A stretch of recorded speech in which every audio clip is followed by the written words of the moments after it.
Hello and welcome back to Offroad Outlaws, y'all.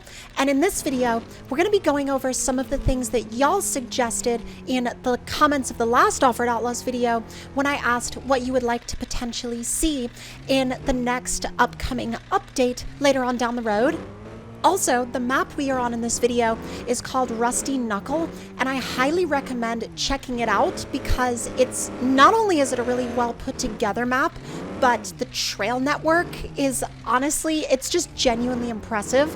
And the fact that the creator was able to pull this off, I mean, I was mind blown by it. And I've seen a lot of Offroad Outlaws maps, but this one absolutely blew my mind. So if you're into rock crawling at all in this game, honestly, you've got to check it out.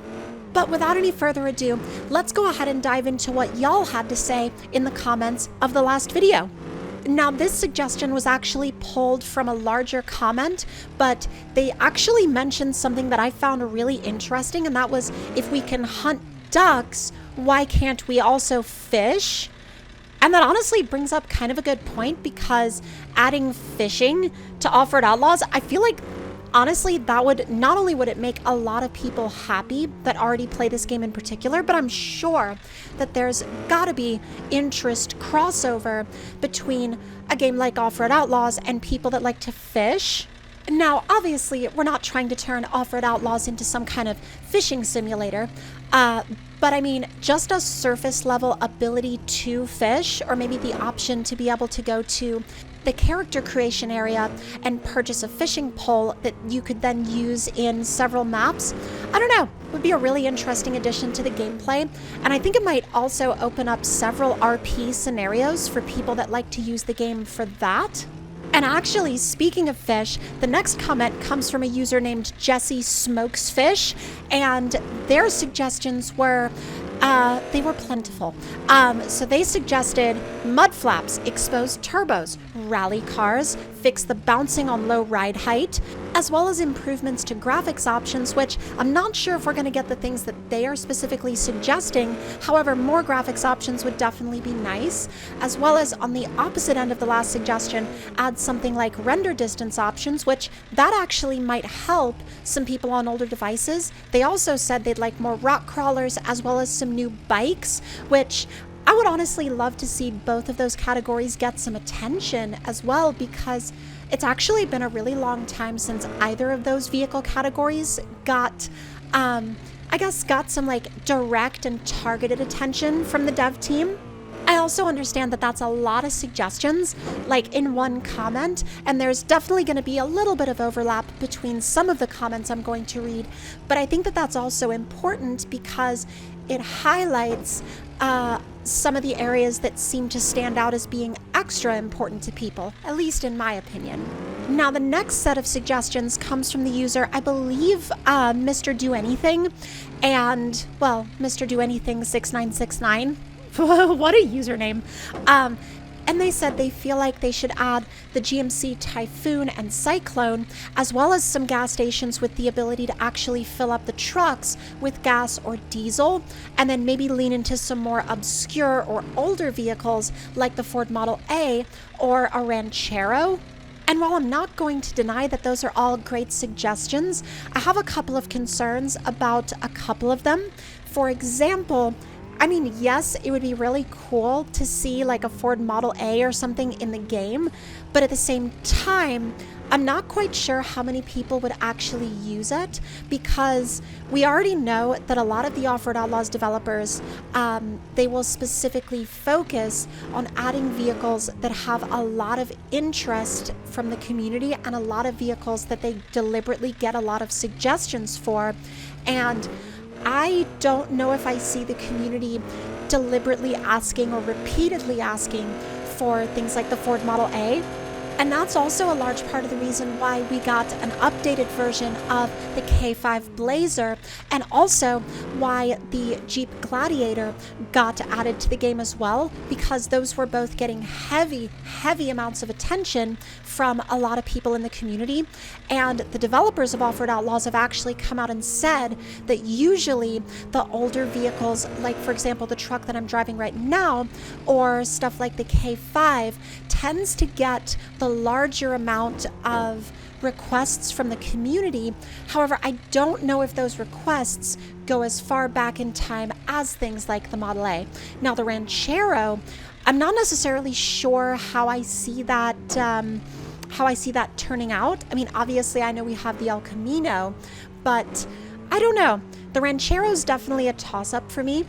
Now, this next one I can definitely see being something that a lot of people have interest in having fixed, and that is some of the trucks in the game have a bit of a sizing issue, a bit of a scaling issue, and I don't know. I mean, honestly, I would love to see those scaling issues addressed, but I'm not sure that those are going to be major things that they're going to focus on, at least on a developer level, because I think it would probably, at least in their interest, is it going to attract more people and more players to the game if they add a new truck or if they adjust the scaling of an older truck?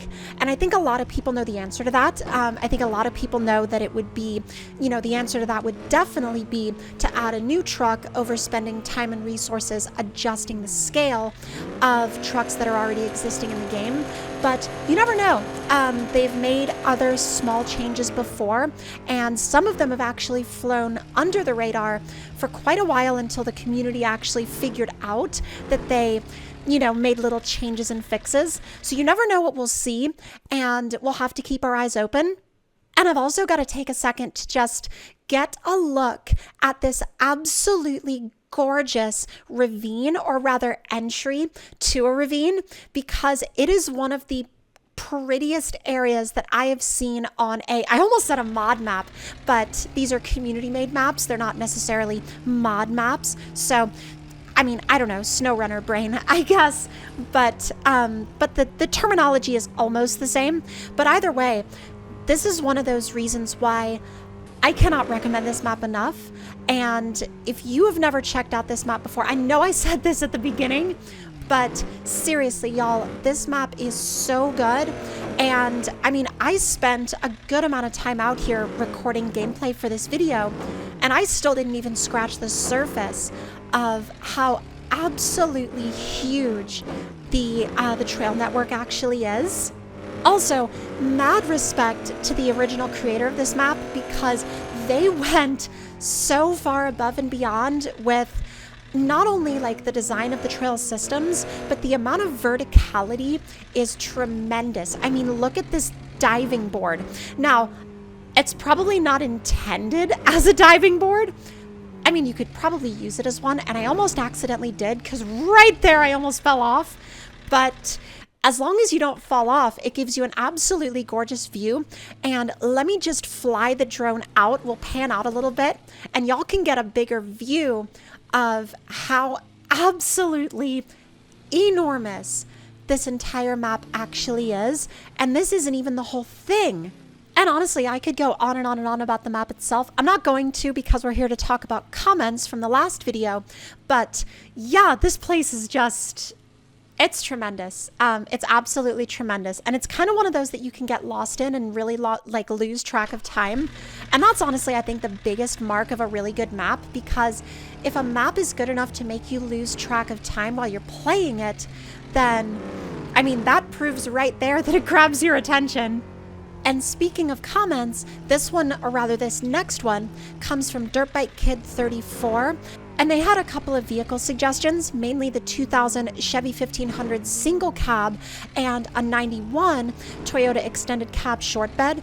Now, I'm not too sure about the addition of that 2000 Chevy 1500, but I know I would love to see the addition of an early 90s extended cab Toyota pickup, because seeing those converted into crawlers it's so sick.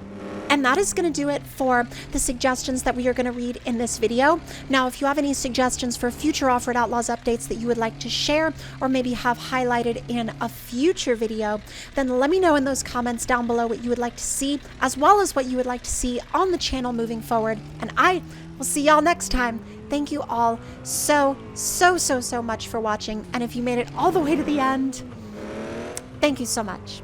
Y'all are amazing. If you made it all the way to the end, honestly, you get a massive personal thank you just from me. So Just know that I genuinely appreciate you watching the videos, and it really does genuinely help me out. So I appreciate, once again, each and every one of y'all, and I'll see y'all next time.